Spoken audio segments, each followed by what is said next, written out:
सभी राम भक्तों को नमस्कार। और पिछली बार हम लोगों ने राजा जनक का विश्वामित्र और राम लक्ष्मण का सत्कार करके उन्हें अपने यहाँ रखे हुए धनुष का परिचय देना और धनुष चढ़ा देने पर श्री राम के साथ उनके ब्याह का निश्चय प्रकट करना, इसके बारे में हम लोगों ने पढ़ा।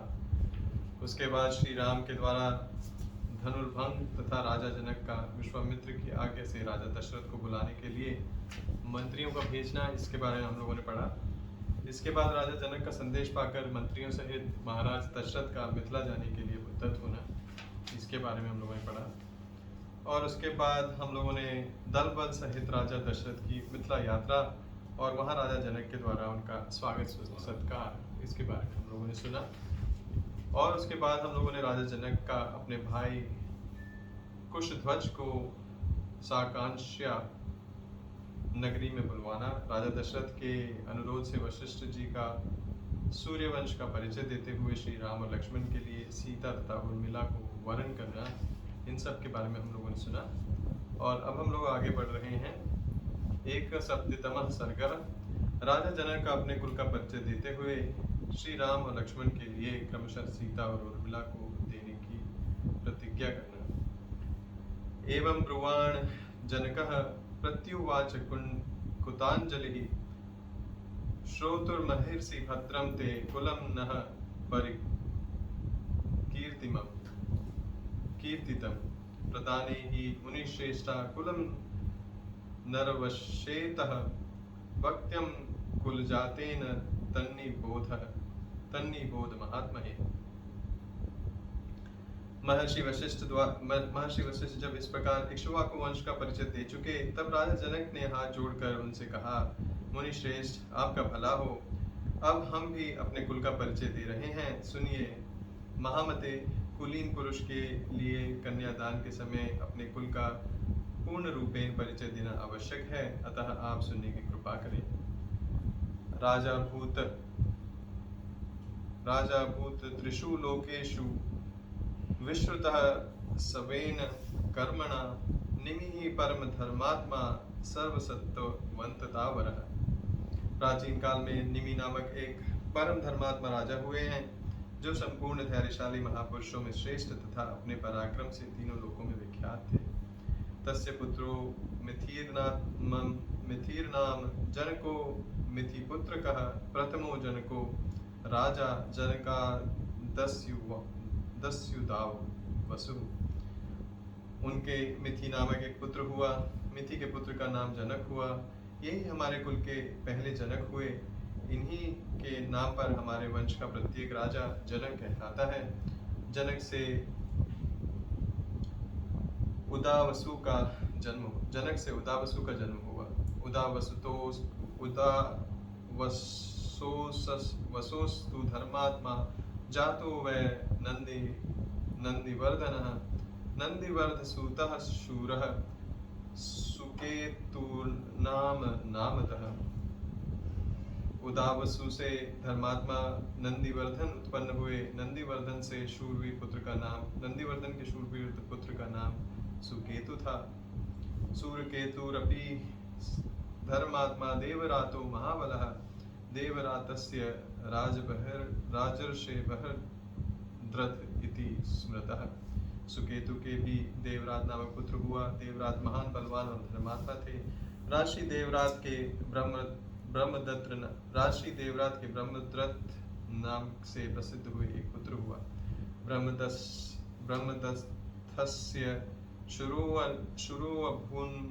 शुरोऽभून् महावीरः प्रतापवान् महावीरस्य द्रुतिमान् सुधृतिः सत्यविक्रमः।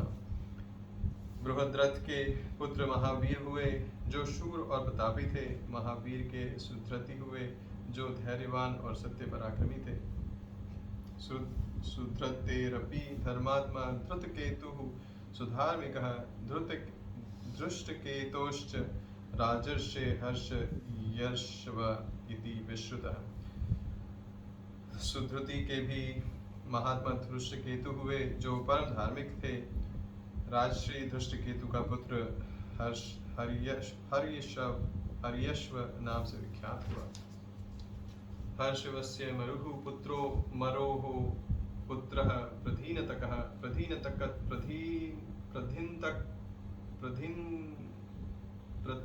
प्रतिन्धकस्य धर्मात्मा राजा कीर्तिरथः स्तः। हर्षवर्ष के पुत्र मरु, मरु के पुत्र प्रतिनिघ्न,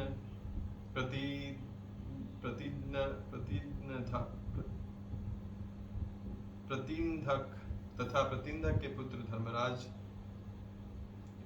धर्मात्मा राजा कीर्तिरथ हुए। पुत्रः कीर्तिरस्यापि देवमीळ इति स्मृतः देवमीळस्य विबूधस्य महीथक। कीर्तिरथ के पुत्र देवमीळ नाम से विख्यात हुए। देवमीळ के विबुध और विबुध के पुत्र महीध्रथ हुए। महीध्रथ कसूतो राजा कीर्तिरातो महाबलः। कीर्तिरातस्य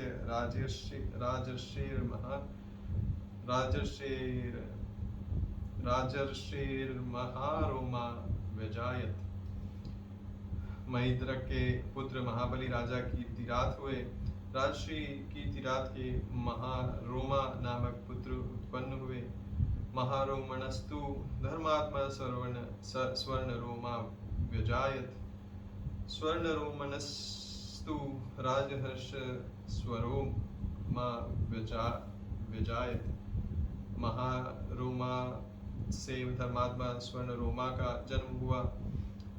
राजश्री स्वर्णरोमा से हस्वरोमा उत्पन्न हुए। तस्य पुत्रद्वयं राज्ञो धर्मज्ञस्य महात्मनः। ज्येष्ठो अहं मनुजो भ्राता मम वीरः कुशध्वजः। धर्मराज महात्मा राजा हर्षरोम के दो पुत्र उत्पन्न हुए, जिनमें ज्येष्ठ तो मैं हूँ और कनिष्ठ मेरा छोटा भाई वीर कुशध्वज है। माम तु ज्येष्ठम पिता राज्ये सोऽभिषिच्य पितामहं कुशध्वजं समावेश्य भारम मयि वनं गतः। मेरे पिता मुझ ज्येष्ठ पुत्र को राज्य पर अभिषिक्त करके कुशध्वज का सारा भार मुझ पर सौंपकर वन को चले गए। वद्यते पितरी सर्वयाते धर्मेण धुरमावहं। भ्रातरं देवसंकासं स्त्रेहाद पश्यन् कुशध्वजम्। वृद्ध पिता के स्वर्गगामी हो जाने पर अपने देवतुल्य भाई कुशध्वज को स्नेह दृष्टि से देखता हुआ मैं इस राज्य का भार धर्म के अनुसार वहन करने लगा। कस्य चित्तत्वथ कालस्य सांकाश्यादागतः पुरात् सुंधवा वीर्यान राजा मिथिलाम विरोधकः। कुछ काल के अनंतर पराक्रमी राजा सुधन्वा ने संकाश्य नगर से आकर मिथिला को चारों ओर से घेर लिया। सच में प्रेषयामास शैवं धनुरनुत्तमं। सीता च कन्या पद्माक्षी महं वै दीयतामिति। उसने मेरे पास दूत भेजकर कहलाया कि तुम शिव जी के परम उत्तम धनुष तथा अपनी कमल नयनी कन्या सीता को मेरे हवाले कर दो। तस्या प्रदानान् महर्षे युद्धमासीन्मया सह। स हतोऽभिमुखो राजा सुधन्वा तु मया रणे। महर्षि, मैंने उसकी मांग पूरी नहीं की, इसलिए मेरे साथ उसका युद्ध हुआ। उस संग्राम में सम्मुख युद्ध करता हुआ राजा सुधन्वा मेरे हाथों मारा गया। निहत्यतम मुनिश्रेष्ठ सुधन्वानं नराधिपं सांकाश्ये भ्रातरं शूरमभ्यषिञ्च कुशध्वजम्। मुनिश्रेष्ठ राजा सुंधवा का वध करके मैंने सांकाश्य नगर के राज्य पर अपने शूरवीर भ्राता कुशध्वज को अभिषिक्त कर दिया। कनीयानेश में भ्राताम अहम ज्येष्ठो महामुने ददामि परम प्रीतो वधः वो ते मुनिपुंगव। महामुने, ये मेरे छोटे भाई कुशध्वज हैं और मैं इनका बड़ा भाई हूँ। मुनिवर, मैं बड़ी प्रसन्नता के साथ आपके दो बहुएं प्रदान करता हूँ। सीताम रामाय भद्रम ते उर्मिलाम लक्ष्मणाय वै वीर्यशुल्काम मम सुताम सीताम सुरसुतोपमाम। द्वितीया द्वितीयार्मूर्मिलां चैव त्रिवर्दामि न संशयः ददामि परम प्रीतो वध्वो ते मुनिपुंगव। आपका भला हो। मैं सीता को श्री राम के लिए और उर्मिला को लक्ष्मण के लिए समर्पित करता हूँ। पराक्रम ही जिसको पाने का शुल्क शर्त था, उस देवकन्या के समान सुंदरी अपनी प्रथम पुत्री सीता को श्री राम के लिए तथा दूसरी पुत्री उर्मिला को लक्ष्मण के लिए दे रहा हूँ। मैं इस बात को 3 बार दोहराता हूँ, इसमें संशय नहीं है। मुनि प्रवर, मैं परम प्रसन्न होकर आपको 2 बहुएं दे रहा हूँ। राम लक्ष्मणयो राजन गोदानम कार्यस्वः पितृकार्यं च भद्रं ते ततो विवाहिकं कुरु। वशिष्ठ जी से ऐसा कहकर राजा जनक ने महाराज दशरथ से कहा, राजन, अब आप श्री राम और लक्ष्मण के मंगल के लिए इनसे गोदान करवाइए, आपका कल्याण हो। नांदी मुख श्राद्ध का कार्य भी संपन्न कीजिए, इसके बाद विवाह का कार्य आरंभ किया जाएगा। मघा हुग महाबाहो तृतीय दिवसे प्रभो फाल्गुन्यामुत्तरे राजन् सम्मि न वैवाहिकं कुरु। राम लक्ष्मणयोरथेर दानम कार्यम सुखोदयम। महाबाहो प्रभु, आज मघा नक्षत्र है। राजन, आज के तीसरे दिन उत्तरा फाल्गुनी नक्षत्र में वैवाहिक कार्य किया जाएगा। आज राम और लक्ष्मण के अभ्युदय के लिए गोभूमि, तिल और स्वर्ण आदि का दान कराना चाहिए, क्योंकि वह भविष्य में सुख देने वाला होता है। इत्याश्री श्रीमद् रामायणे वाल्मीकि आदि काव्य बालकांडे 1/7 सर्ग। इस प्रकार श्री वाल्मीकि निर्मित आश्रमान आदि काव्य के बालकांड में 71वां सर्ग पूरा हुआ। 2/7 सर्ग।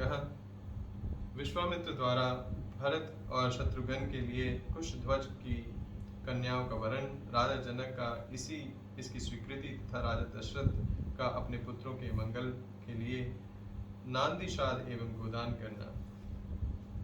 तमुक्तवन्तं वैदेहं विश्वामित्रो महामुनिः उवाच वचनं वीरं वशिष्ठ सहितो नृपम्।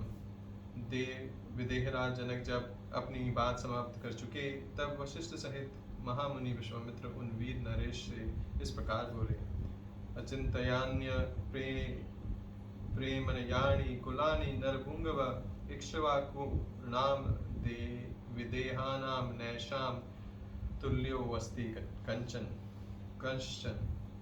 नरश्रेष्ठ, इक्ष्वाकु और विदेह दोनों ही राजाओं के वंश अचिंतनीय हैं। दोनों के ही प्रभाव की कोई सीमा नहीं है। इन दोनों की समानता करने वाला दूसरा कोई राजवंश नहीं है। सुदर्शो धर्म संबंधः सुदर्शो रूप संपदा राम लक्ष्मणयो राजन सीता चोर्मिलया सह। राजन, इन दोनों कुल में जो यह धर्म संबंध स्थापित होने जा रहा है, सर्वथा एक दूसरे के योग्य है। रूप वैभव की दृष्टि से भी समान योग्यता का है, क्योंकि उर्मिला सहित सीता श्री राम और लक्ष्मण के अनुरूप है। व्यक्तवम च नरश्रेष्ठ श्रूयन्ता वचनं मम भ्राता यान धर्मज्ञ एष राजा कुशध्वजः। अस्य धर्मात्मनो राजन् रूपेणा प्रतिम भुवि सुतात्वयं नरश्रेष्ठ पत्न्यर्थं वरयामहे। भरतस्य कुमारस्य शत्रुघ्नस्य च धीमतः वर्यो ते सुते राजं सत्योर्थे महात्मनो। नरश्रेष्ठ, इसके बाद भी कुछ कहना है। आप मेरी बात सुनिए।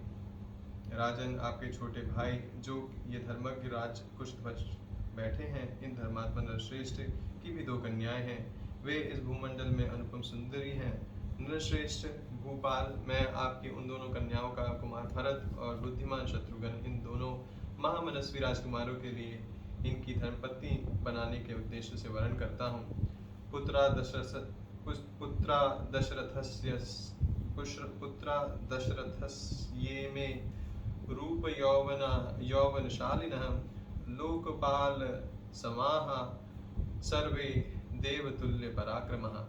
राजा दशरथ के ये सभी पुत्र रूप और यौवन से सुशोभित, लोकपालों के समान तेजस्वी तथा देवताओं के तुल्य पराक्रमी हैं। उभयोरपि राजेन्द्र संबंधे नानुबध्यताम् इक्ष्वाकु कुल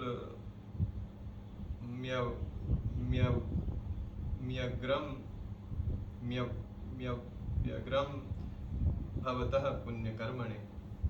राजेंद्र, इन दोनों भाइयों भरत और शत्रुघ्न को भी कन्यादान करके आप इस समस्त इक्ष्वाकु कुल को अपने संबंध से बांध लीजिए। आप पुण्यकर्मा पुरुष हैं, आपके चित्त में व्यग्रता नहीं आनी चाहिए, अर्थात आप यह सोचकर व्यग्र ना हो कि ऐसे महान सम्राट के साथ मैं एक ही समय 4 वैवाहिक संबंधों का निर्वाह कैसे कर सकूंगा।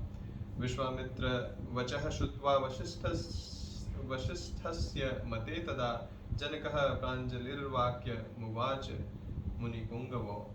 वशिष्ठ जी की सम्मति के अनुसार विश्वामित्र जी का यह वचन सुनकर उस समय राजा जनक ने हाथ जोड़कर उन दोनों मुनिवरों से यह कहा। कुलम धन्यमिदं मन्ये येषां तो मुनिपुंगवो सदृशं कुल संबंधम यदा ज्ञापयतः स्वयं। मुनिपुंगवो, मैं अपने इस कुल को धन्य मानता हूँ जिसे आप दोनों इक्ष्वाकु वंश के योग्य समझकर इसके साथ संबंध जोड़ने के लिए स्वयं आज्ञा ले रहे हैं। एवं भवतु भद्रं वह कुशध्वजसुते इमे पत्न्यो भजेतां सहितो शत्रुघ्न भारतावुभौ। आपका कल्याण हो, आप जैसा कहते हैं ऐसा ही हो।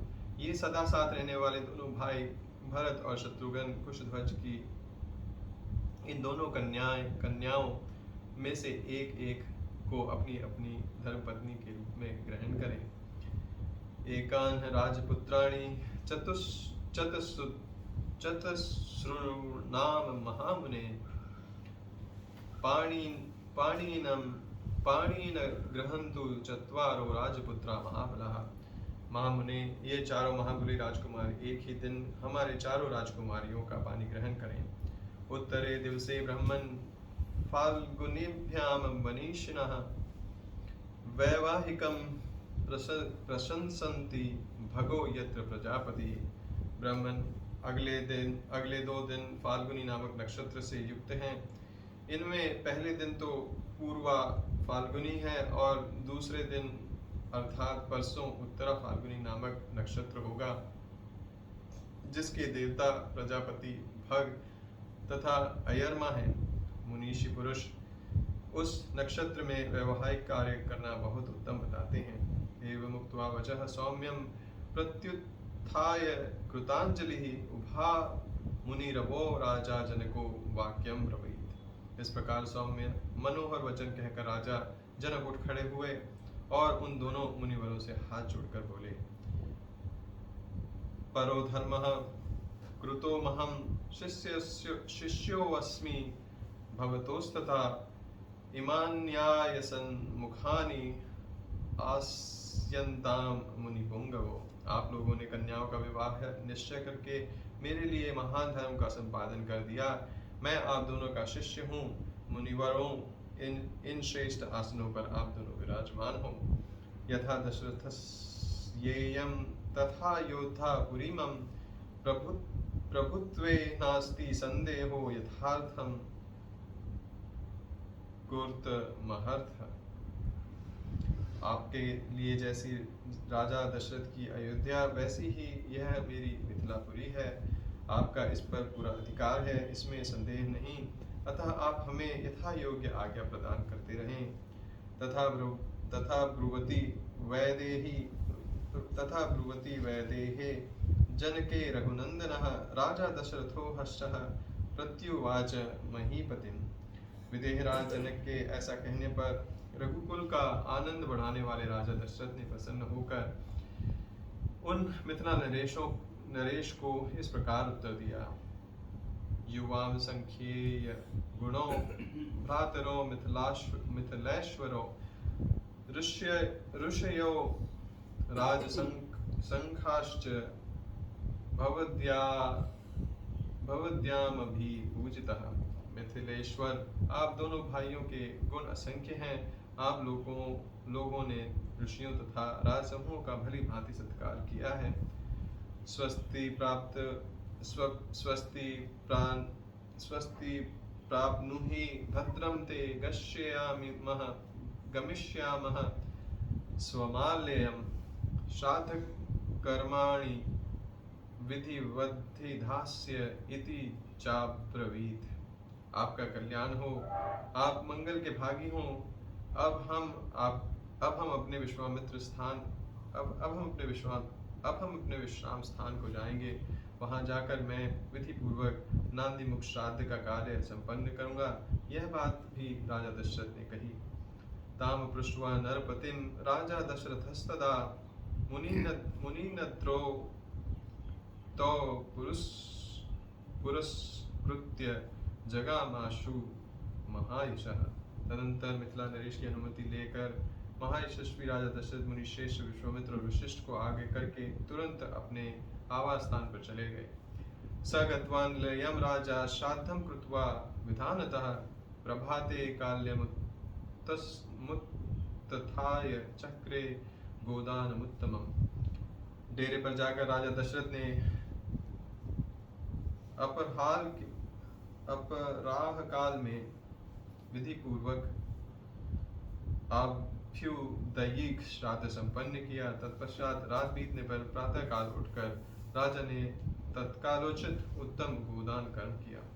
गवाम शत्रु सहस्त्रम च ब्रह्मणोभ्यो नराधिपः एकैकशो ददौ राजा पुत्रानुद्दिश्य धर्मतः। राजा दशरथ ने अपने एक एक पुत्र के मंगल के लिए धर्मानुसार 1-1 लाख गौएं ब्राह्मणों को दान की। सुवर्णशृंग यह संपन्नाः सवत्साः कांस्यदोहनाः गवां शतसहस्राणि चत्वारि पुरुषर्षभः वित्तमन्यश्च सुबहु द्विजेभ्यो रघुनंदनाः ददौ गोदानमुद्दिश्य पुत्राणां पुत्रवत्सलः। उन सबके सींग सोने के मढ़े हुए थे। उन सबके साथ बछड़े और कांस के दुग्ध पात्र थे। इस प्रकार पुत्रवत्सल रघुकुल नंदन पुत्र शिरोमणि राजा दशरथ ने 4 लाख गौओं का दान किया तथा और भी बहुत सा धन पुत्रों के लिए गोदान के उद्देश्य से ब्राह्मणों को दिया। ससुते कृतगोदानैर्वृत्तः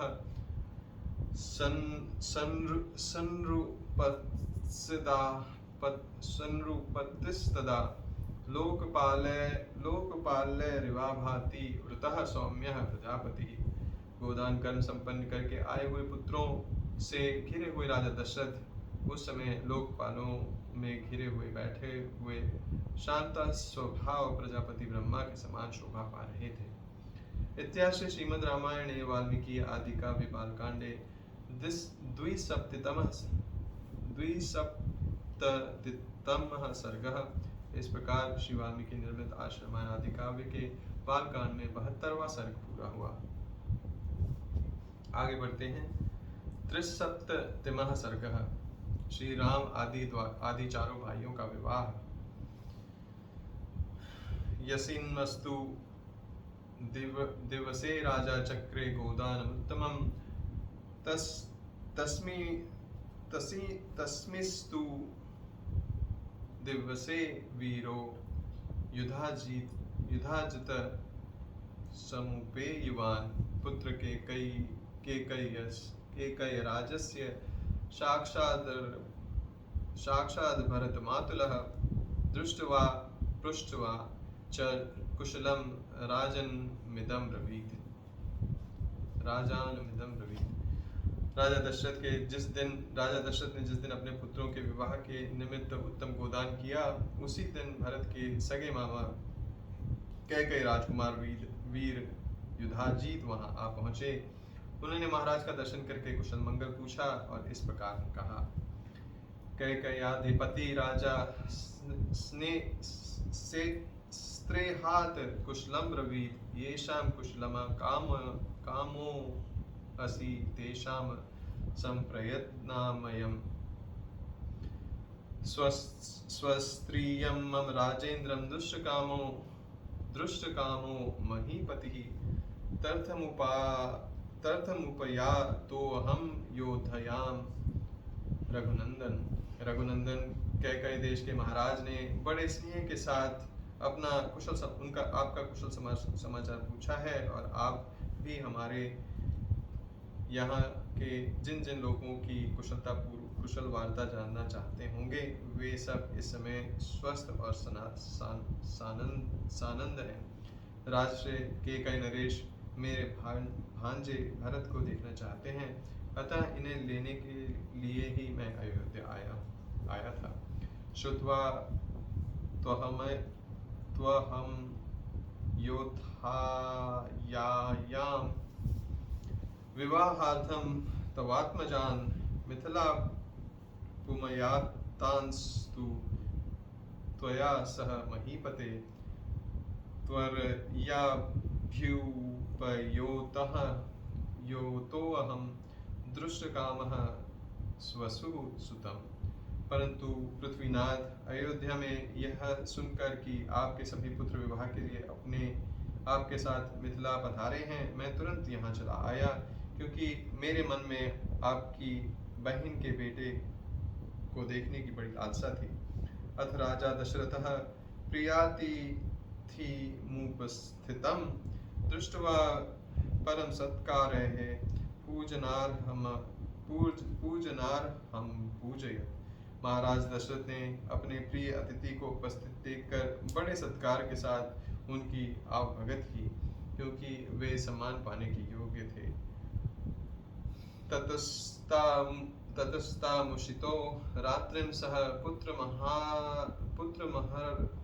पुत्रमहात्मभिः प्रभाते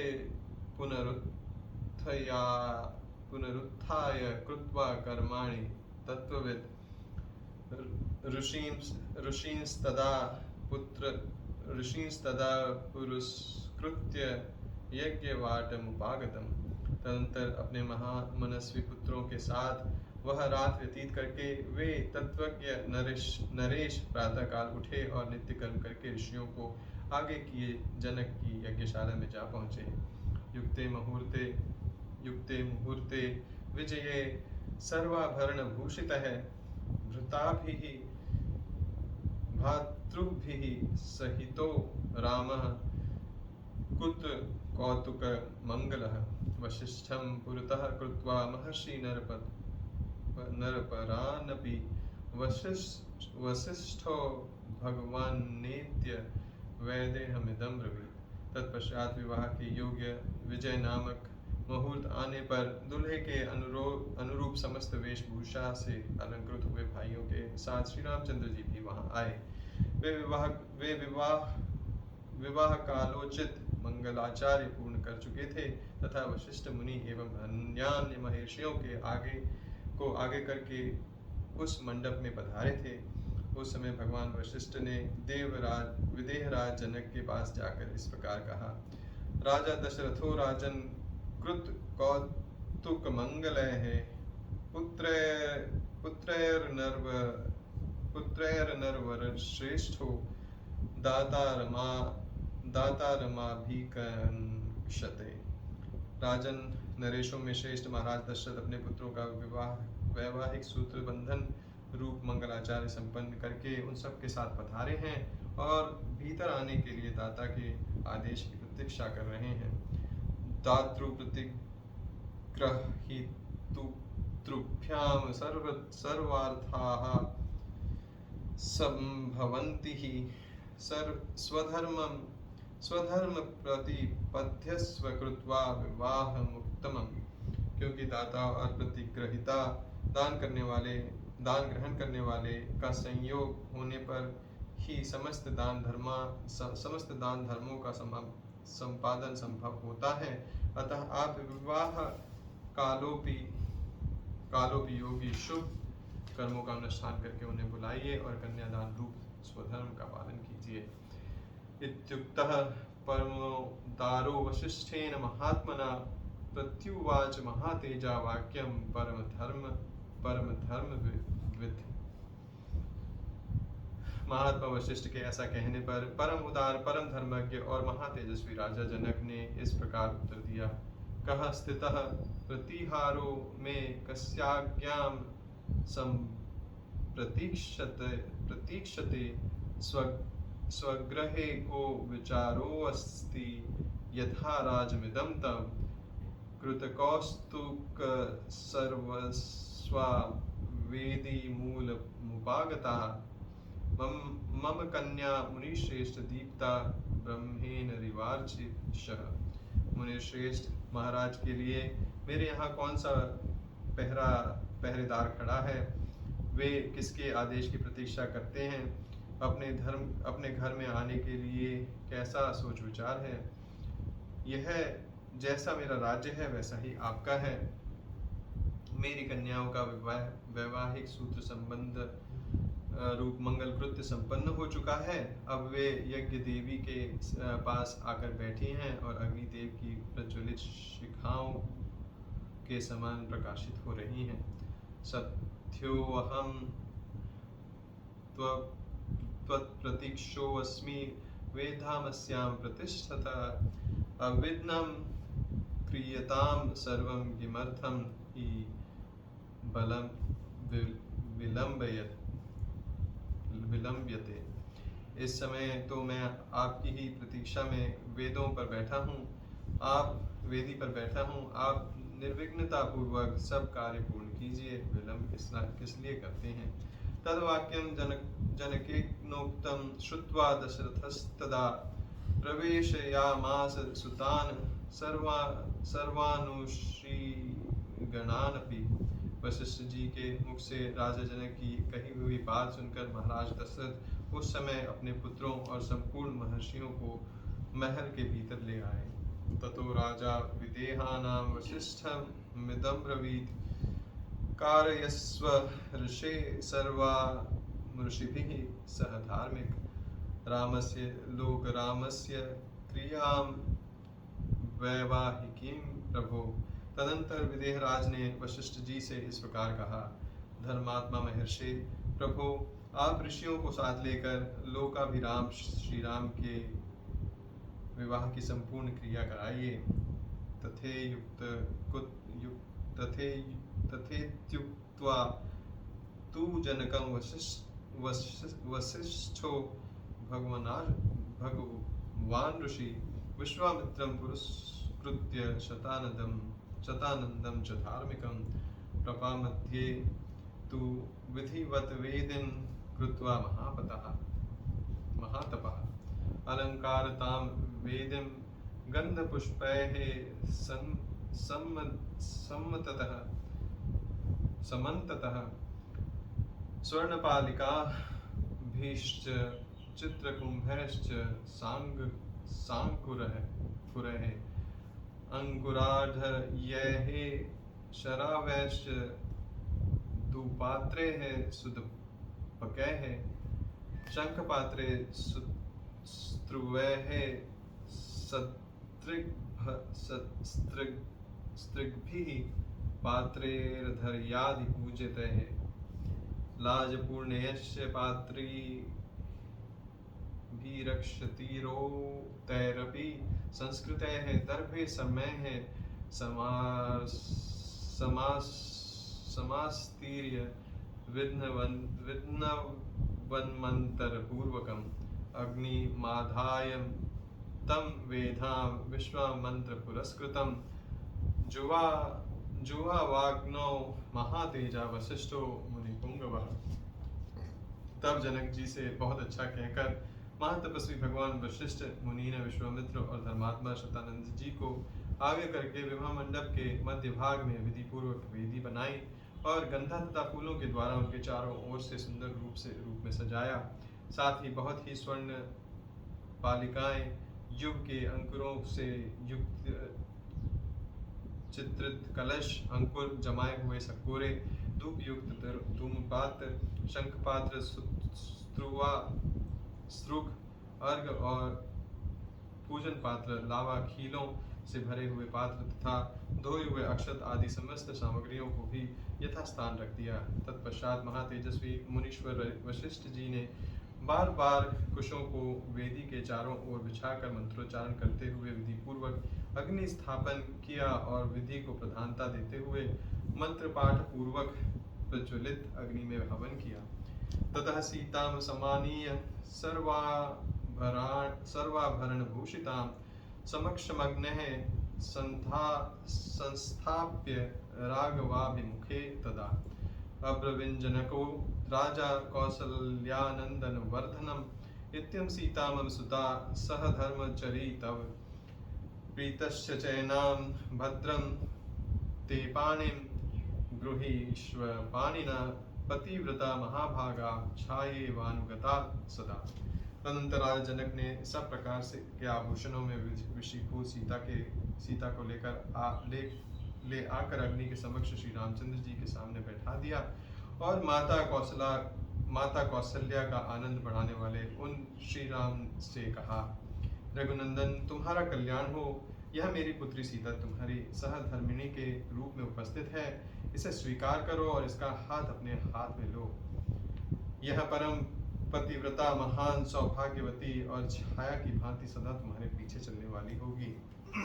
इत्युक्त्वा प्राक्षिपद राजा मंत्रपूतं जलम तदा साधु साध्विति देवान मृषिणाम वदताम तदा। यह कहकर राजा ने श्री राम के हाथ में मंत्र से पवित्र हुआ संकल्प का जल छोड़ दिया। उस समय देवताओं और ऋषियों के मुख से जनक के लिए साधुवाद सुनाई देने लगा। देवदुदुम्भी घोषः पुष्पवर्षो महाभूत एवं दत्वा सुतां सीतां मंत्रोदक पुरस्कृताम्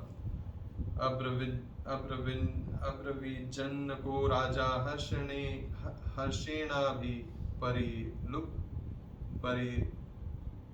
परिपल्लुतः लक्ष्मणागच्छ भद्रं ते उर्मिला मुखतां मया प्रतीक्षं पाणि गृहीष्व मां भूतकालस्य पर्यये। फिर धर्मात्मा मिथिलेश ने शत्रुघ्न को संबोधित करके कहा, महाबाहो अब अपने हाथ से शुद्ध कीर्ति का पानी ग्रहण करो। तुम चारों भाई शांत स्वभाव हो। तुम सब ने उत्तम व्रत का भली भांति आचरण किया है। कुकुत्स्थ कुल के भूषण रूप तुम चारों भाई पत्नी से संयुक्त हो जाओ। इस कार्य में विलंब नहीं होना चाहिए। जनकस्य वचः श्रुत्वा पाणिभिस्पृशन सुप्रश्न चत्वारस्ते चतुर्षृणां वसिष्ठस्य मते स्थिता अग्नि प्रदक्षिणं कृत्वा वेदिं राजनमेव च। ऋषिश्चापि महात्मनः सह भार्या रघुत्वः यथोक्तेन ततश्चक्रुर्वीर्वाहं विधिपूर्वकम्। राजा जनक का यह वचन सुनकर उन चारों राजकुमारों ने चारों राजकुमारियों के हाथ अपने हाथों में लिए फिर वशिष्ठ जी की सम्मति से उन रघुकुल रत्न महामनस्वी राजकुमारों ने अपनी अपनी पत्नी के साथ अग्नि वेदी राजा दशरथ तथा ऋषि मुनियों की परिक्रमा की और वेदोक्त विधि के अनुसार वैवाहिक कार्य पूर्ण किया। पुष्पवृष्टिर्महत्यासीदन्तरीक्षात् शुभास्वरा दिव्यदुदुम्भी निर्घोक्षैर् गीतवादित्रनिः स्वनैः नृतुश्चाप्सरः संघा गन्धर्वाश्च जुगुहुकलं विवाहे रघुमुख्यानां तदद्भुतमदृश्यतः।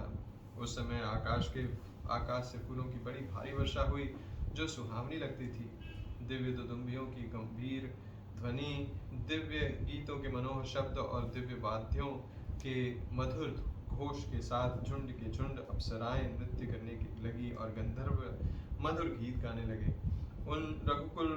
उन रघुवंश शिरोमणि राजकुमारों के विवाह में वह अद्भुत दृश्य दिखाई दिया। ईदृश्ये वर्तमाने तु तुर्योधुष्ट निनादिते त्रिरत्निं ते परिक्रम्य भूर्भार्या महाजसः। शहनाई आदि बाजों के मधुर घोष से गुंजत हुए उस वर्तमान विवाहोत्सव में उन महातेजस्वी राजकुमारों ने अग्नि की 3 बार परिक्रमा करके पत्नियों को स्वीकार करते हुए विवाह कर्म संपन्न किया। अथोपकार्यं जगमुस्ते सुभार्या रघुनंदनः राजाप्यनुययो पश्यन् सशीर्षंह सबान्धवः। तदंतर रघुकुल को आनंद प्रदान करने वाले वे चारों भाई अपनी पत्नियों के साथ जनवासी में चले गए तथा दशरथ भी ऋषियों और बंधु बांधवों के साथ पुत्रों और पुत्रवधुओं को देखते हुए उनके पीछे पीछे गए। इतिहास श्रीमद् रामायणे वाल्मीकिये आदि काव्ये बालकांडे त्रिसप्ततिमः सर्गः। इस प्रकार श्री वाल्मीकि निर्मित आज श्री रामायण आदि काव्य के बालकांड में 73वां सर्ग पूरा हुआ। आगे हम पढ़ते हैं चतुसप्ततिमः सर्गः। विश्वामित्र का अपने आश्रम को प्रस्थान, राजा जनक का कन्याओं को भारी दहेज देकर राजा दशरथ आदि को विदा करना, मार्ग में शुभाशुभ शकुन और परशुराम जी का आगमन।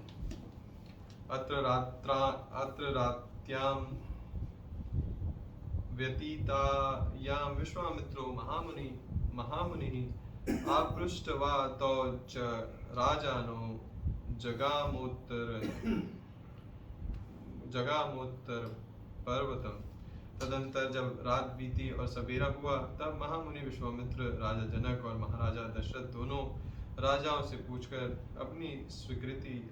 उनकी स्वीकृति ले उत्तर पर्वत पर हिमालय की शाखाभूत पर्वत जहाँ कौशिकी के तट पर उनका आश्रम था वहाँ चले गए। विश्वामित्रे गते राजा वैदेहं मिथिलाधिपं आपृष्टवैव जगामाशु राजा दशरथः पुरीम्। विश्वामित्र के चले जाने पर महाराज दशरथ भी विदेहराज मिथिला नरेश से अनुमति लेकर ही शीघ्र अपनी पूरी अयोध्या को जाने के लिए तैयार हो गए। अथ राजा विदेहा नाम दैदो कन्याधनम बहु गवाम शतसहस्राणि बहुनी मिथिलेश्वरः। कंबलानां च मुखानां क्षौमान कोट्यंबराणि च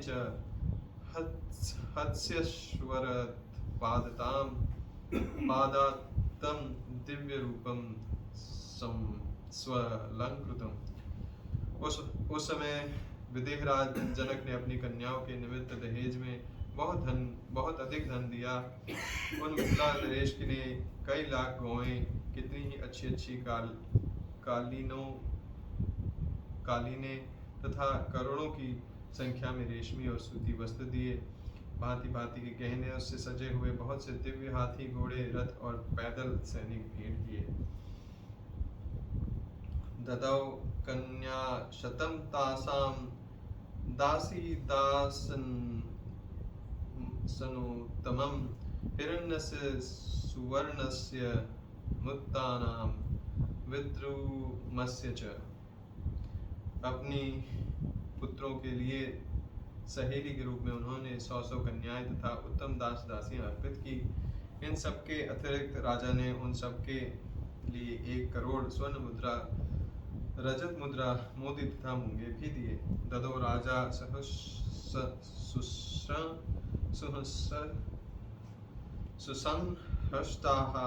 हष्टः कन्याधनं मुक्तमं दत्वा बहुविधं राजा समानुज्ञाप्य पार्थिवं प्रविवेश स्वनिलयं मिथिलेश्वरः राज्याप्योध्याधिपतिः सह पुत्रैर्महात्मभिः ऋषीणां सर्वान् पुरस्कृत्य जगाम सबलानुग्रहम्। इस प्रकार मिथिलापति राजा जनक के बड़े हर्ष के साथ उत्तमोत्तम कन्याधन दहेज दिया। नाना प्रकार की वस्तुएं दहेज में देकर महाराज दशरथ की आज्ञा ले वह पुनः मिथिला नगर के भीतर अपने महल में लौट आए। उधर अयोध्या नरेश राजा दशरथ भी संपूर्ण महर्षियों को आगे करके अपने महात्मा पुत्रों, सैनिकों तथा सेवकों के साथ अपनी राजधानी की ओर प्रस्थित हुए। गच्छतं तु नरव्याघ्रं संग सराघवं घोरास्तु पक्षिणो वाचो व्यारहन्ति समन्ततः भौमाश्चैव मृगाः सर्वे गच्छन्ति स्म प्रदीक्षिणम्। उसी समय ऋषि समूह तथा श्री रामचंद्र जी के साथ यात्रा करते हुए पुरुष श्री महाराज दशरथ के चारों ओर भयंकर बोली बोलने वाले पक्षी चहचहाने लगे और भूमि पर विचरने वाले समस्त मृग उनके दाहिने रखकर चलने लगे। तान दृष्ट्वा राज शार्दूलो वसिष्ठं पर्यपृच्छत असौम्याः पक्षिणो घोरा मृगाश्चापि प्रदक्षिणः किमिदं हृदयोक्तकंपि मनो मम विषीदति। उन सबको देखकर राजसिंह दशरथ ने वशिष्ठ जी से पूछा, मुनिवर, एक ओर तो ये भयंकर पक्षी घोर शब्द कर रहे हैं और दूसरी ओर ये मृग हमें दाहिने ओर करके जा रहे हैं। यह अशुभ अशुभ दो प्रकार का शकुन कैसा? यह मेरे हृदय को कंपित किए देता है, मेरा मन विषाद में डूबा जाता है। राज्ञो दशरथस्येतृच्छ्वा वाक्यं महानृषिः उवाच मधुरां वाणीं श्रूयतामस्य यत्फलम् उपस्थितं भयं घोरं दिव्यं पक्षिमुखाच्युतं मृगाः पश्यमयन्त्यत्ये संतापस्तज्जातामयम्। राजा दशरथ का यह वचन सुनकर महर्षि वशिष्ठ ने मधुर वाणी में कहा, राजन, इस शकुन का जो फल है उसे सुनिए। आकाश में पक्षियों के मुख से जो बात निकल रही है वह बताती है कि इस समय कोई घोर भय उपस्थित होने वाला है, परंतु हमें दाहिने रखकर जाने वाले ये मृग उस भय के शांत हो जाने की सूचना दे रहे हैं, इसलिए आप चिंता छोड़िए। तेषां संवदतां तत्र वायुः प्रादुर्बभूवः कंपयन् मेदिनीं सर्वां पातयंश्च महाद्रुमान्।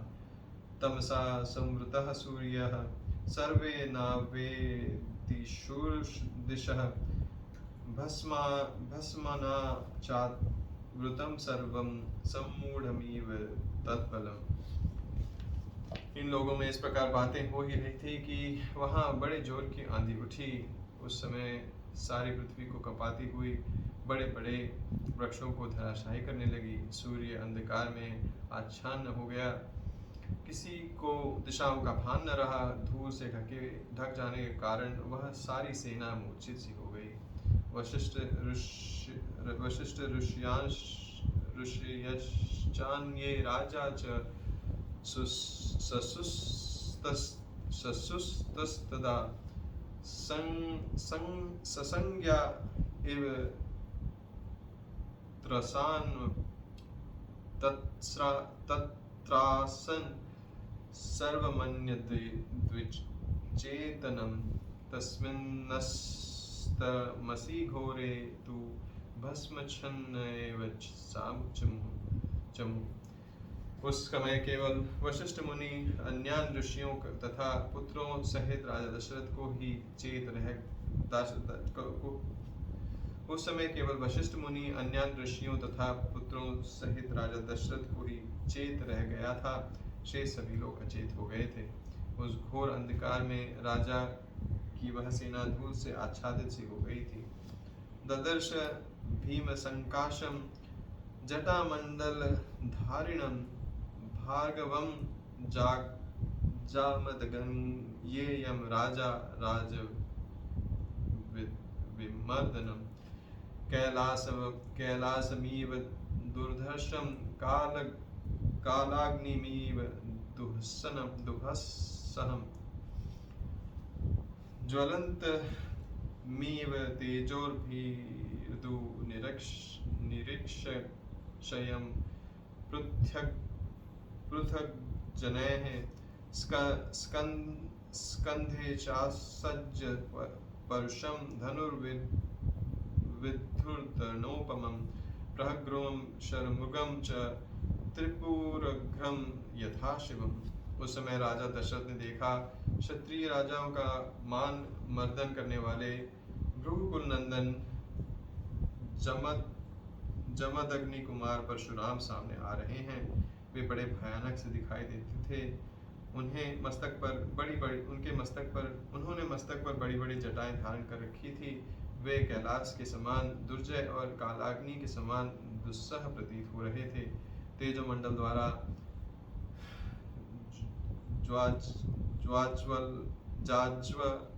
जाज्वल्यमान से हो रहे थे। साधारण लोगों के लिए उनकी ओर देखना भी कठिन था। वे कंधे पर फरसा रखे और हाथ में विद्युत गणों के समान दैदीप्यमान धनुष एवं भयंकर बाण लिए त्रिपुर विनाशक भगवान शिव के समान जान पड़ते थे। तम दृष्ट्वा भीम संकाशम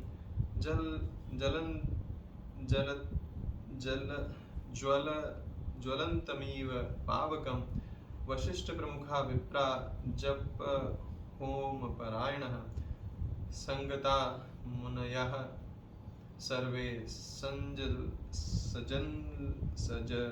सजल पुरथो मिथः। प्रज्वलित अग्नि के समान भयानक से प्रतीत होने वाले परशुराम को उपस्थित देखकर जप और होम में तत्पर रहने वाले वशिष्ठ आदि सभी ब्रह्म ऋषि एकत्र हो परस्पर इस प्रकार बातें करने लगे। कच्चित् पृथिव्याधार्मर्षि शत्रं नोत्सादिष्यति पूर्वं शत्रवधं कृत्वा गतमन्युर्गतज्वरः शत्रस्त्योस्तादनं भयो न खलस्व चकीर्षितम्।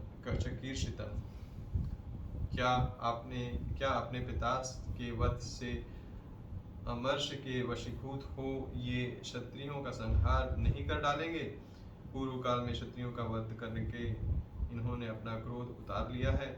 अब इनकी बदला लेने की चिंता दूर हो चुकी है, अतः फिर क्षत्रियों का संहार करना इनके लिए अभिष्ट नहीं है। यह निश्चय पूर्वक कहा जा सकता है। एवमुक्त्वार्धमादाय भार्गवं भीमदर्शनं ऋषियो रामेति मधुरं वाक्यं ब्रुवन्। ऐसा कहकर ऋषियों ने भयंकर दिखाई देने वाले भृगुनंदन परशुराम को अर्घ्य लेकर दिया और राम राम कहकर उनसे मधुर वाणी में बातचीत की।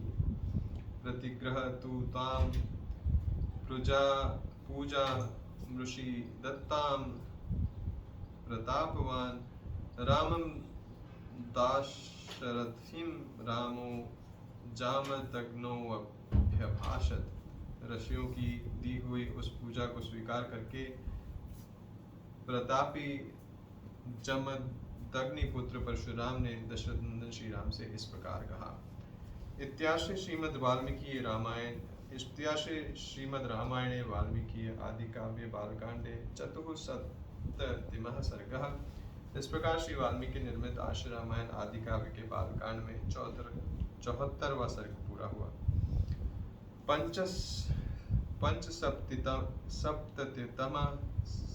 सप्ततितमः सर्गः।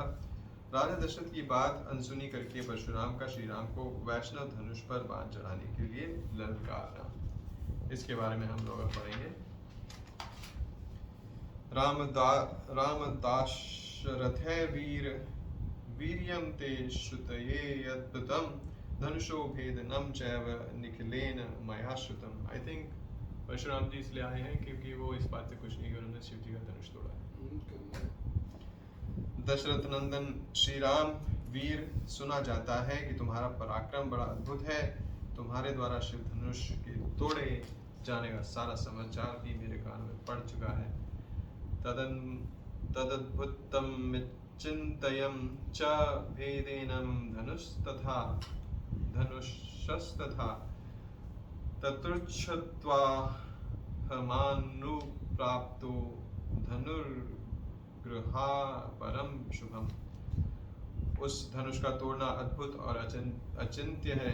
उनके टूटने की बात सुनकर मैं एक दूसरा उत्तम धनुष लेकर आया हूँ।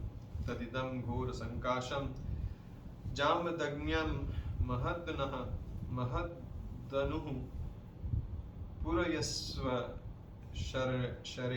शरेणैव स्वबलं दर्शयस्व च। यह है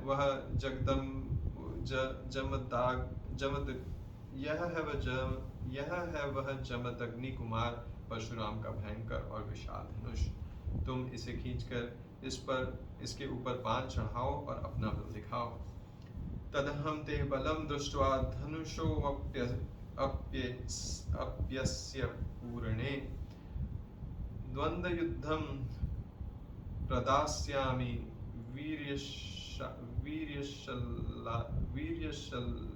वीर्यशलाघ्नहं तव।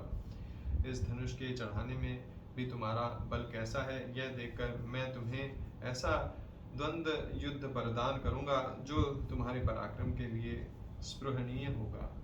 तस्य तद्वचनं श्रुत्वा राजा दशरथस्तदा विषण्णवदनो दीनः प्राञ्जलिर्वाक्यं ब्रवीत्। परशुराम की बात सुनकर उस समय राजा दशरथ के मुख पर विषाद छा गया। वे दीन भाव से हाथ जोड़कर बोले, शत्रुरोषात् प्रशान्तस्त्वं ब्राह्मणश्च महातपः बालानां मम पुत्राणां भयं दातुर्महर्षि भार्गवाणां काले जाताः स्वाध्याय व्रतशालिनां सहस्राक्षे प्रतिज्ञा शस्त्रं प्रक्षिप्त वानिसी। ब्राह्मण, आप स्वाध्याय और व्रत से शोभा पाने वाले भृगुवंशी ब्राह्मणों के कुल में उत्पन्न हुए हैं और स्वयं भी महान तपस्वी और ब्रह्मज्ञानी हैं।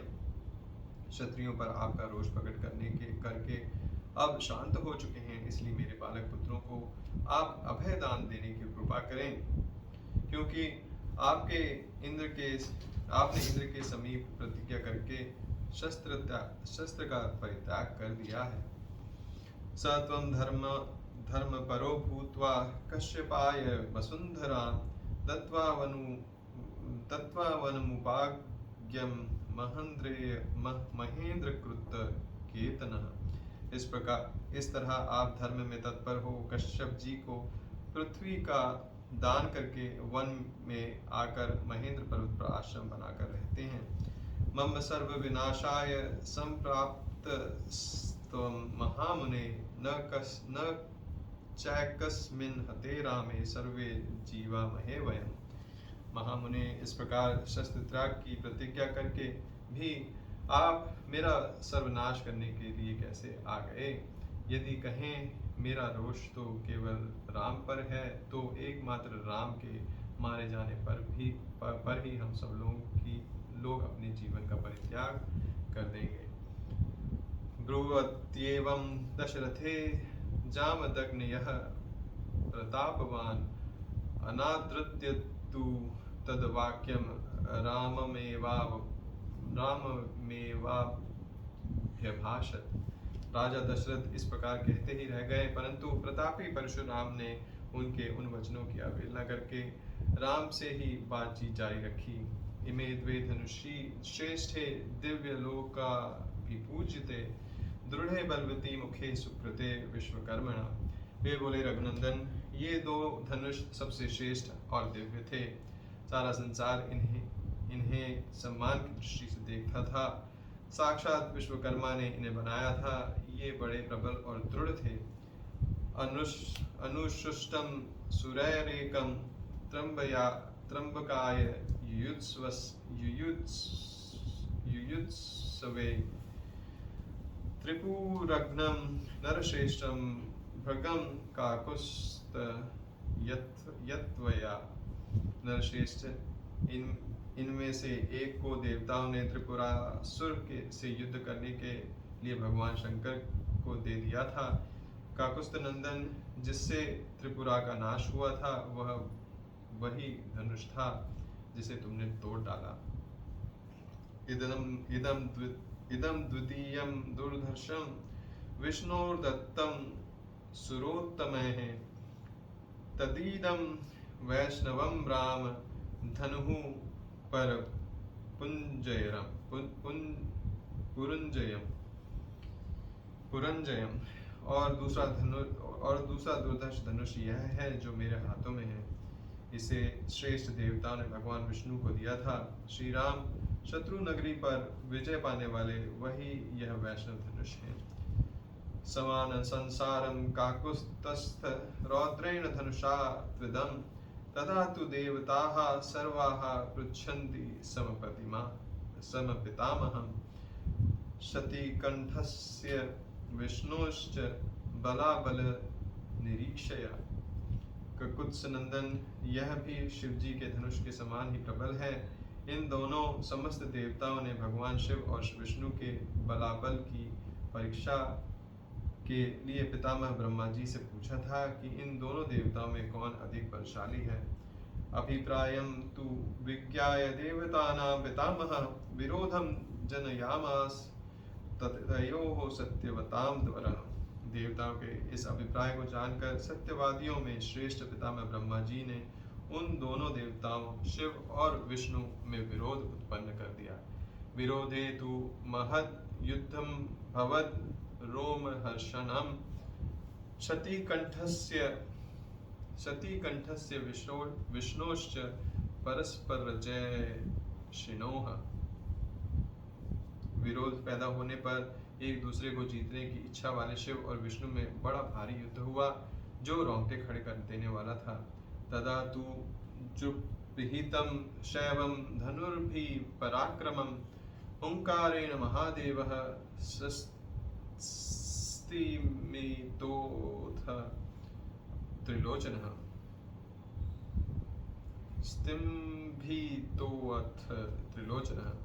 उस समय भगवान विष्णु ने हुंकार मात्र से शिव जी के भयंकर बलशाली धनुष को शिथिल तथा त्रिनेत्रधारी महादेव जी को भी स्तंभित कर दिया था।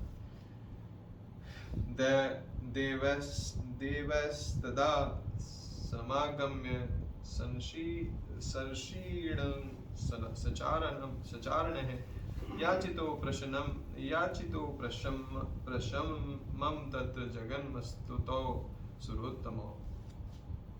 तब ऋषि समूहों तथा चारणों सहित देवताओं ने आकर उन दोनों श्रेष्ठ देवताओं से शांति के लिए याचना की। फिर वे दोनों वहां शांत हो गए। जुन्भितं तद धनुर्दृष्ट्वा शैवं विष्णु पराक्रमः अधिकं मेनरे विष्णु देवाः सर्षिगणास्तथा। भगवान विष्णु के पराक्रम से शिव जी के उस धनुष को शिथिल हुआ देख ऋषियों सहित देवताओं ने भगवान विष्णु को शेष माना। धनुरुद्रस्य संक्रुद्धो विदेहेषु महायशः देवरातस्य राजे शेरदो हस्ते सायकम। तदंतर कुपित हुए महायशस्वी रुद्र ने बाण सहित अपना धनुष विदेह देश के राजसी देवव्रत को के हाथ में दे दिया। इदं च वैष्णवं राम धनुः परपुंजयं ऋचिके भार्गवे प्रादाद विष्णुः स न्यासमुत्ततम्। श्री राम शत्रु नगरी पर विजय पाने वाले इस वैष्णव धनुष को भगवान विष्णु ने भृंग वंशी ऋचिक मुनि को उत्तम धरोहर के रूप में दिया था। ऋचिकस्य महातेजाः पुत्रस्य प्रतिकर्मणः पितुर्मर्म ददौ दिव्यं जमदग्ने मरहात्मनः। फिर महातेजस्वी ऋचिक ने प्रतिरोध की भावना से रहित अपने पुत्र एवं मेरे पिता महात्मा जमदग्नि के अधिकार में यह दिव्य धनुष दे दिया। न्यस्तशस्त्रे पितरे में तपोबल समन्विते अर्जुनो विदधे मृत्युम प्राकृतां बुद्धिमास्थितः। तपोबल से संपन्न मेरे पिता जमदग्नि अस्त्र शस्त्रों का परित्याग करके जब ध्यानास्थ होकर बैठ गए थे, उस समय प्राकृत बुद्धि का आश्रय लेने वाले कृतवीर्य कुमार अर्जुन ने उनको मार डाला था। वधम प्रतिरूपम तु पितुः श्रुत्वा सुदारुणम शत्रमुत्सादयं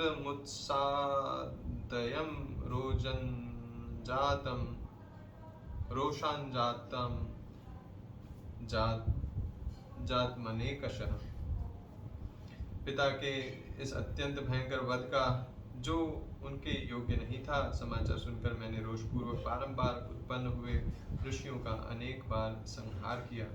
पृथ्वीं चाखिलं प्राप्य कश्यपाय महात्मने यज्ञस्यान्ते ददं राम दक्षिणा पुण्यकर्मणे। श्री राम फिर सारी पृथ्वी पर अधिकार करके मैंने एक यज्ञ किया और उस यज्ञ के समाप्त होने पर पुण्यकर्मा महात्मा कश्यप को दक्षिणा रूप में यह सारी पृथ्वी दे डाली। दत्वा महेंद्र निलयस्पोबल समन्वितः श्रुत्वा तु धनुषो भेदं तत्तोऽहं द्रुतमागतः। पृथ्वी का दान करके मैंने महेंद्र पर्वत पर रहने लगा तथा वहां तपस्या करके तपोबल से संपन्न हुआ। वहां से शिव जी के धनुष के तोड़े जाने का समाचार सुनकर मैं शीघ्रतापूर्वक यहाँ आया हूँ। तदेवं वैष्णवं राम पितृपैतामहं महत् शत्रधर्मं पुरस्कृत्य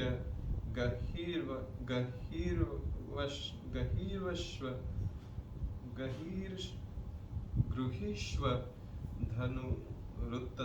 धनुरुत्तमम् योजयस्व धनुर्श्रेष्ठे शरं परपुरञ्जयं